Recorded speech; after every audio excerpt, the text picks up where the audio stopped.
The more hits we play, the more hits we get. You are ellaradio.net, Stacy Sturm, and in the studio with me today we have Tim Hathaway, Executive Director of Prevent Child Abuse North Dakota, and we also have Gayla Sherman, Co-Executive Director of Charles Hall Youth Services. How are you guys doing today? Great. Doing great. Great. Now we're going to talk a little bit with Prevent Child Abuse North Dakota and with Gayla from Charles Hall about the Caring Community Award. So Tim, let's start with you. What is the Caring Community Award and why does it matter? Well, a little over a year ago, Prevent Child Abuse began to really think about all of the partners that we had that were doing amazing work to really support families and children to build strong environments for our kids in the state. And as we pondered that, we thought about what is it that we can do to really call attention to the good work that various organizations and communities across the state are doing. And as a result of that, we arrived at this idea of Caring Communities Award.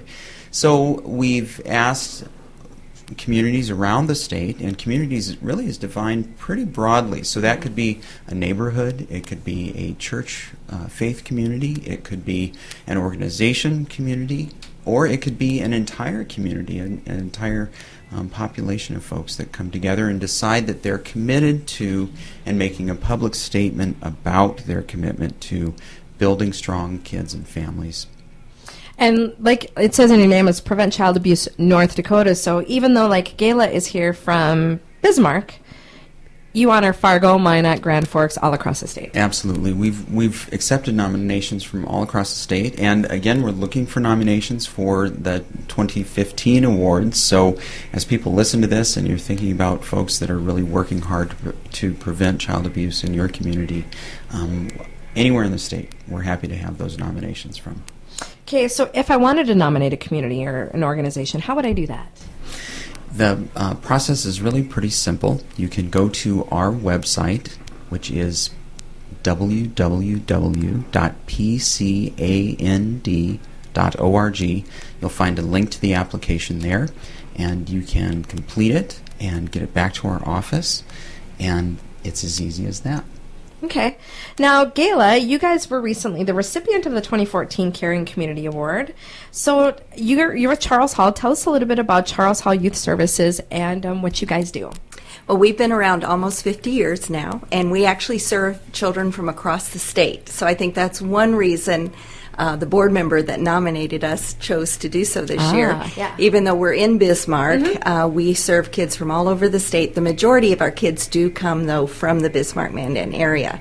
But we are now close to 50 years old, and we were formed originally back in the mid-'60s with our original group home, the Hall Home, which was named after our namesake, Charles Hall. And he was a congregational missionary up at Fort Berthold back in the late 1800s, early 1900s. And when we formed, interestingly, we formed out of the building of the Garrison Dam back in the 1950s. And what happened was the dam, as I think we all know, flooded out the communities up in around the Fort Berthold Reservation. Many Native American families were displaced. Their communities had to totally change. And many of their ways of living and being community no longer could happen. And church folk, both United Church of Christ churches in that area as well as down here in the Bismarck area, along with other denominational groups, began to say, what can we do to help? Because I think there was foresight that it could easily cause difficulties for children being raised in communities that were the Indian communities that no longer, where families were close. They had to go around this massive amount of water to reach grandma, grandpa, etc.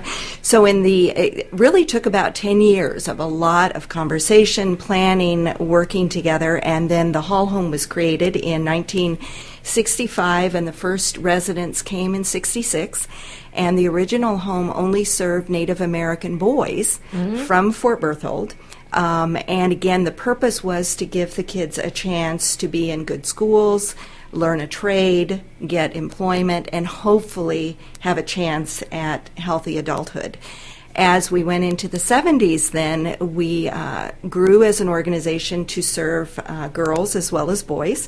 Again, started out looking at just Native American youth, principally from Fort Berthold, but then grew to serve kids from all across the state, from all backgrounds. And in the 70s, another home was added, Good Bird Home, and then in the 80s, a third group home was added, Case Home. And the names are very significant for us because Edward Goodbird, of which the second home is named, he was the first ordained congregational missionary up at Fort Berthold in the congregational or UCC tradition, and he was Native American. When, in fact, I and my husband and I recently were at the Heritage Center, and there's a wonderful display about Native American history with our state, and you will see Edward Goodbird and many of family members of the Goodbirds and others that are part of our history and our namesake. Then the third home, Case Home, is named after the missionary couple that took over after Charles Hall and his wife retired and then eventually passed away. And Mr. and Mrs. Case, who came up from Colorado and had a long history here in the Dakotas, the Case Home is named for them. So we continue today serving kids from all background, boys and girls, although right now in 2014 we are just serving girls because the needs are so great for girls. However, we always have the continuing conversation, should we go back to serving both boys and girls if the need rises again for boys for our level of care. But we serve at-risk kids. I like to say I think all kids are at risk today, but we are serving those kids that are in the system, as we say oftentimes. They are youth that have had to be removed from their homes, most often due to abuse and neglect. That can be due to family disintegration. Maybe there's one parent, maybe there's no parents that are there parenting. A lot of drug and alcohol issues that hit families today. And so foster care is the option that is there, hopefully, to help these youth have a shot at adulthood. And we are one of many providers in the state that provide a level of care. We're a lower level of care. We're community-based. Our kids go to public school. We interface with the community for medical services, a lot of mental health services, although we more and more are beginning to get more services in-house just because of the needs regarding transportation and other things with our kids. And most recently, we established a licensed addiction program. So our kids who are with us approximately 6 to 8 months can get residential addiction work, which is unheard of if you know about addiction programming. Number one, in our state for kids, it's very, very limited, and in residence is very limited unless you are in a facility like Charles Hall. And to be able to get addiction services for multiple months, which is so needed, because recovery is not a quick fix. That is something that we have now launched and hopefully will find some success with. One of the gals that does a show for me on Wednesday night used to be with Charles Hall Youth Services as a girl. Oh. Like, not working there. Okay. She enjoyed your services. Oh, good. Yep. And she's great. I love her. She's very reliable, and she's dependable, and she has a great show. So. Oh, good. Well, she's a good success story. And our kids do communicate back with us, which means the world to us, because then we know we've made a difference. Because once they leave our doors, oftentimes we don't hear from them again. Right. And we have a couple youth that have now become adults, and they are in our workforce. And one gentleman is probably one of our strongest staff, and it's because he gets the kids. He knows exactly what they've come from, and he is a phenomenal staff and teaches us a lot for those of us that have been doing this a long time. And our staff are very diversified. We have staff from all walks of life, different racial groups, of course, men and women, and it's an interesting family environment because we're group home. We're not an institution per se, but it's very rewarding work, very difficult work, and like with the addiction, it's not a quick fix, and it's not even a fix. What we hopefully are doing is helping these youth develop resiliency and life skills that give them new options as they mature.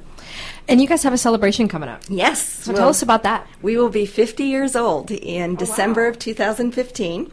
And we're actually doing it probably a little bit differently than most organizations. We're starting our celebration the year before. And we are going to launch our celebration on November 14th of 2014. And we're going to be down at 1603 Main. Oh, yeah. For our initial celebration with our Hawaste luncheon, which we do every year to honor donors and supporters. And Hawaste means good voice, and that is what the Native Americans up at Fort Berthold, MHA Nation, called Charles Hall when he was a missionary, because he was a phenomenal singer, and so they called him Hawaste. And we will have that event. We're bringing in a singer-composer from Nashville to be instead of a keynote speaker, we're going to just have music. Oh, nice. And looking forward to it. And we understand that November 14th is also Josh Dumel's birthday. And of course, Ashley Dumel and the family, that's their place here in Bismarck. Yeah. So we thought that was sort of fun to find out. Yeah. But anyway, but yes, we're going to start, and we'll celebrate all this year, and then in our 50th, hope to celebrate further, and we'll have events and fundraising and other things around that. So what's in store for the next 50 years for Charles Hall? Gosh. Well, I know What's I your won't be strategic along plan, Gayla?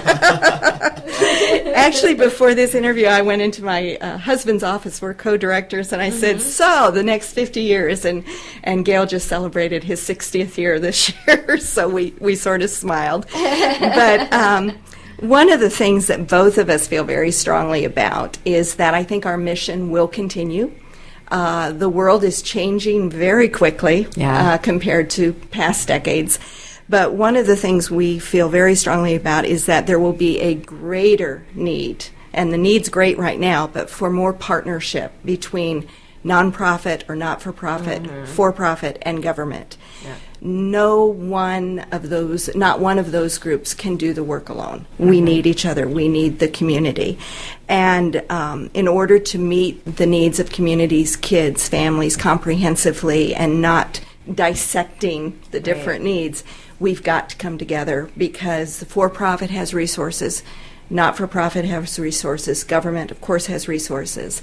And to do the community support that's needed, we've got to look at ways to partner better and more effectively, and where we're not competing. That's the hardest thing, I think, today with not-for-profits, is we feel like we're competing oftentimes just for resources. Yeah. And we're so focused on our work, if those resources, and of course North Dakota has a lot of resources, can come our way where we can do our work well. That's very needed. But I think looking to the future, we need to be able to support families and kids much like in the past naturally happened. Communities were closely knit. Communication was daily. I think technology, it's wonderful, but it's actually making us more and more disconnected. It is we talk about brain research all the time at Charles Hall and needs of kids and brain development. Our brains, the way we are wired, require us to be in relationship with one another, looking at each other, talking with each other, touching each other. And I think the fast-pacedness, if that's a word, of the world today, and technology is actually making us more and more separate from one another.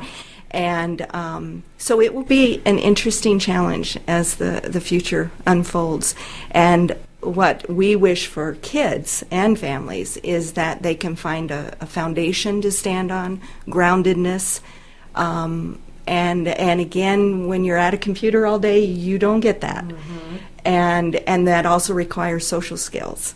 And places like Charles Hall, that's what we do. We eat together every night, which I just read a study that says families that eat together at night with their youth, obesity is less. So I'm thinking, okay, that's good. And we talk with our kids daily about social skills and please and thank you and the basic things that are sort of the social graces that are very important. But hopefully we'll be around in 50 years, but I have a feeling we will look differently. We will be partnering differently and hopefully more strongly. with other organizations. So if people want to find out more about Charles Hall Youth Services, Gayla, how can they get a hold of you guys? Well, we are in the phone book. Okay. What is that? What is that? That's what I had What a are staff those today things? say, we don't have phone books. But anyway, we I are in actually the phone handed book. one to my kids, and I said, look up a number for me, and they just looked at it. I said, do you see? Yeah, I said, do you see a trend with this? And they looked, and my kid says, well, it looks like the businesses are these ones. And there's people's here. I said, yes. Are these alphabetical? Oh, yeah. Yes. They're alphabetical, last name first. Well, we are in the phone book, but we are also, we have a website, as does Prevent Child Abuse North Dakota, and it's www.charleshallyouthservices.com, and our phone number in Bismarck is 701-255-2773. And of course, if you just Google Charles Hall Youth Services, we'll come up with our website and information about the organization. And we are always, like most employers in Bismarck right now, we're looking to hire. Okay. And we're looking for people that are looking for a career in helping kids.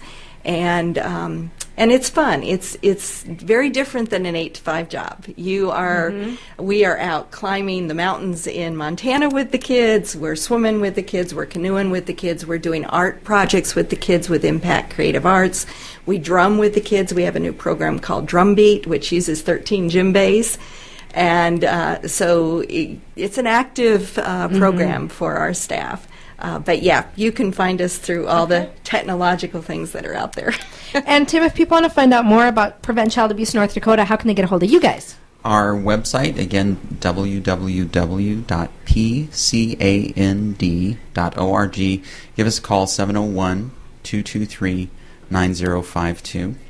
And I would just like to say to Gayla and on behalf of the staff at Prevent Child Abuse as well as our board of directors that we are so appreciative that you folks are standing in the gap for kids and families in this state. The work that you do is incredible. You've got such a rich history of amazing things that you've done for children in our state, and we appreciate that so much, and we're so happy that you're Caring Communities Award winner. Well, thank you. And we wish we could do more. There's so much more we need to do, but it is, as you've pointed out, very needed. We need to do more.